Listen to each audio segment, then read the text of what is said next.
Hello everyone, myself Assistant Professor Janvi Dave from Computer Engineering Department, Sri Swaminarayan Institute of Technology, BAT. In our previous session, we have discussed about regular expression, regular languages, operations on regular expression, operations on regular languages, regular definition क्या है वो सारी चीज़ें हमने already discuss की है. In today's session, we are going to discuss about transition diagram. Transition diagram basically क्या है, तो जब भी आप ट्रांजिशन डायग्राम बनाओगे तो आपको कुछ स्टेट्स का यूज़ करना पड़ेगा, कुछ सिंबल्स है जिसका यूज़ करके आपको ट्रांजिशन डायग्राम बनाना है. ये वाले सिंबल्स भी हमने आगे टीओसी वाले चैप्टर में देखे हैं, जिसमें आप लोगों ने देखा था कि हम डीएफए बना रहे थे, एनएफए बना रहे थे. तो वो डीएफए एनएफए हम कैसे बना रहे थे कि कोई स्टार्टिंग स्टेट ले रहे थे, तो स्टार्टिंग स्टेट को हम कैसे डिनोट करते थे, एक ट्रांजिशन एक एरो लेके हम स्टार्टिंग स्टेट को डिनोट करते थे. फिर हम सर्कल से पूरे सारे स्टेट्स को डिनोट करते थे.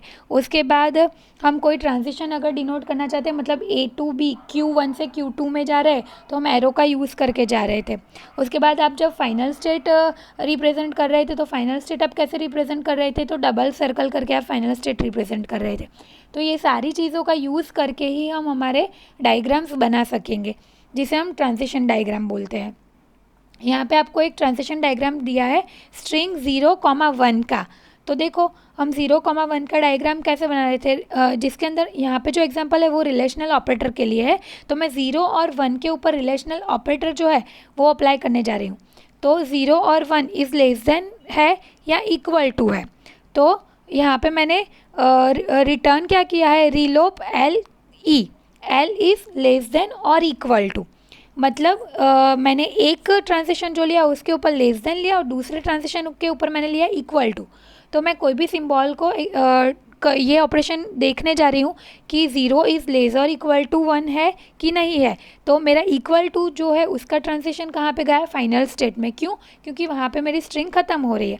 दूसरा लिया हमने नॉट इक्वल टू. तो नॉट इक्वल टू को मैंने पहले लेस से डिनोट किया है, फिर ग्रेटर से डिनोट किया है.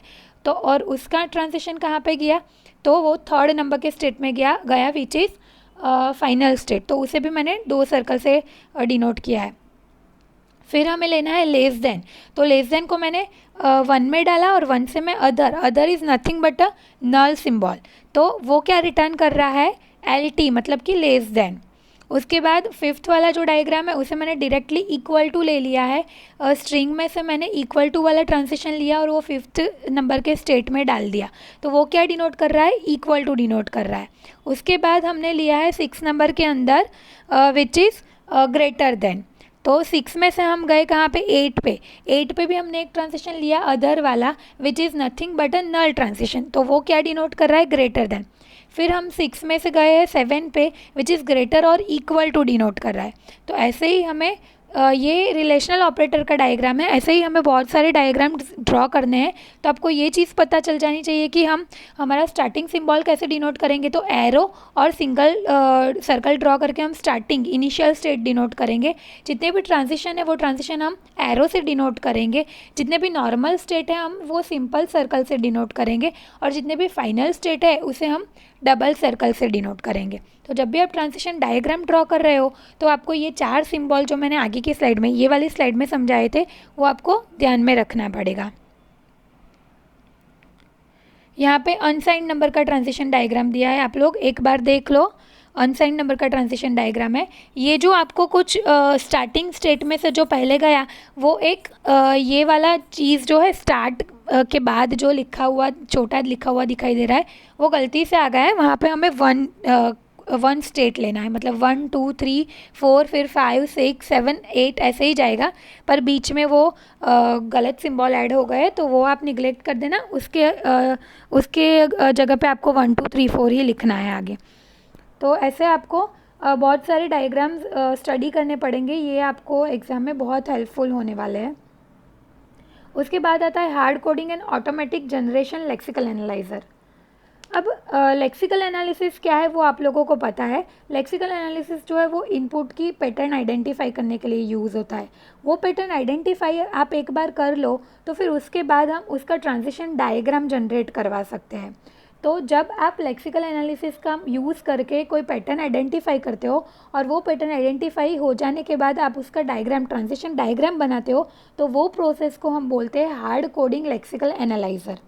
यहाँ पे एक एग्जांपल दिया है, to represent identifier in C the first character must be letter and the other character is either letter or digit. तो हमें सी के अंदर कोई भी आइडेंटिफायर बनाना है तो उसके अंदर सबसे ये रूल है कि पहला कैरेक्टर जो है वो लेटर होना चाहिए और दूसरा कैरेक्टर कुछ भी हो सकता है, लेटर भी हो सकता है या डिजिट भी हो सकता है। To recognise this pattern hard coding lexical analyser will work with a transition diagram. तो यहाँ पे नीचे जो आपको ट्रांजिशन डायग्राम दिख रहा है वहाँ पे देखो, स्टार्टिंग स्टेट में से हम 1 नंबर के स्टेट में जा रहे हैं, 1 में से हम 2 में गए विथ इनपुट लेटर, फिर 2 में से हम 2 में ही वापस आ रहे हैं जिसके अंदर लेटर भी आ सकता है और डिजिट भी आ सकता है, और वो हम 3 में भी डाल सकते हैं। मतलब वो 2 के अंदर अगर वो घूमता रहेगा तो वो मोर अकरेंसेस जनरेट कर सकता है। 3 के ऊपर भी हमें यही चीज़ इनपुट में डालनी है, लेटर और डिजिट, और 3 जो है वो हमारा फाइनल स्टेट बन रहा है। तो ये जो डायग्राम आप देख रहे हो वो किस चीज़ का डायग्राम है, तो वो आइडेंटिफाई कर रहा है कि हमारा सी का आइडेंटिफायर जिसके अंदर फर्स्ट कैरेक्टर लेटर है कि नहीं, और उसके बाद आप लेटर डिजिट कुछ भी ले सकते हो। तो hard coding lexical analyser is nothing but वो ट्रांजिशन डायग्राम जनरेट करवाने तक का काम कर सकता है। तो वो एक it takes special notation as input, जिसे हम ऑटोमेटिक जनरेशन बोल सकते हैं लेक्सिकल एनालाइजर का, जिसे हम लेक्स कंपाइलर का यूज़ करके कंपाइल करवा सकते हैं। लेक्स कंपाइलर है, याक कंपाइलर है, वो सारे कंपाइलर सिस्टम प्रोग्रामिंग के अंदर आते थे, आप लोगों ने शायद देखे होंगे। तो वो चीज़ें हार्ड कोडिंग लेक्सिकल एनालाइजर जो है वो वाले कंपाइलर से ही हम कंपाइल करवा सकते हैं। उसके बाद जो चीज़ हमें देखनी है वो है फाइनाइट ऑटोमेटा। फाइनाइट ऑटोमेटा वाला चैप्टर भी हमने आगे के सेमेस्टर में देखा था। फाइनाइट ऑटोमेटा जो है उसके अंदर 2 टाइप्स ऑफ फाइनाइट ऑटोमेटा है, deterministic finite automata and non deterministic finite automata. Deterministic finite automata क्या है कि it have for each state exactly 1 edge leaving out for each symbol. मतलब finite automata, deterministic finite automata के अंदर आपके पास जितने भी इनपुट सिंबल है उतने ही सिंबल की इनपुट स्ट्रिंग आपके एक सिंबल में से, एक स्टेट में से निकलेगी। एक से ज़्यादा सेम सिंबल की ट्रांजिशन आपके एक स्टेट में से नहीं निकलनी चाहिए, that is DFA, deterministic finite automata. दूसरा है non deterministic finite automata. Deterministic finite automata में जो रिस्ट्रिक्शन है वो NFA में नहीं है। मतलब आप एग्जाम्पल में देखो नीचे कि DFA में क्या है, A जो है वो 1 में से एक ही बार निकला है और 1 उसे एक्सेप्ट कर सकता है पर वो निकल एक ही बार सकता है। वैसे ही B जो है वो एक ही बार निकला है, 2 बार एक्सेप्ट हुआ है पर निकला एक ही बार है। तो NFA में जाके देखो आप, A जो है उसका उसने अकरेंस दिया, तो A एक बार निकला है 1 के अंदर ही जा रहा है, A दूसरी बार निकला है और वो 2 के अंदर जा रहा है। मतलब एक 1 नंबर के स्टेट में से A जो है वो मोर देन 1 टाइम निकले हैं, तो वो अलाउड नहीं है DFA के अंदर। तो वो रिस्ट्रिक्शन NFA में नहीं है। DFA में वो रिस्ट्रिक्शन है कि आपके एक स्टेट में से एक इनपुट सिंबल एक ही बार निकल सकता है, फिर वो दूसरी बार नहीं निकल सकता। मतलब सेम पे अकरेंसेस अगर आप डाल रहे हो तो चलेगा, पर जैसे यहाँ पे हमने देखा कि 1 में से A निकल रहा है और 1 में ही जा रहा है, 1 में से A निकल रहा है और वो 2 में जा रहा है, तो वो चीज़ DFA में अलाउड नहीं है और वो चीज़ NFA में अलाउड है। NFA अगेन 2 पार्ट में डिवाइडेड है, NFA with epsilon input and NFA without epsilon input. यहाँ पे जो NFA दिया हुआ है वो NFA विदाउट एप्सिलॉन इनपुट है। आप NFA विथ एप्सिलॉन इनपुट भी बना सकते हो। तो टोटल फाइनाइट ऑटोमेटा के 2 टाइप है, DFA and non deterministic finite automata and deterministic finite automata, DFA and NFA। और NFA के अगेन 2 टाइप है, NFA with epsilon and NFA without epsilon.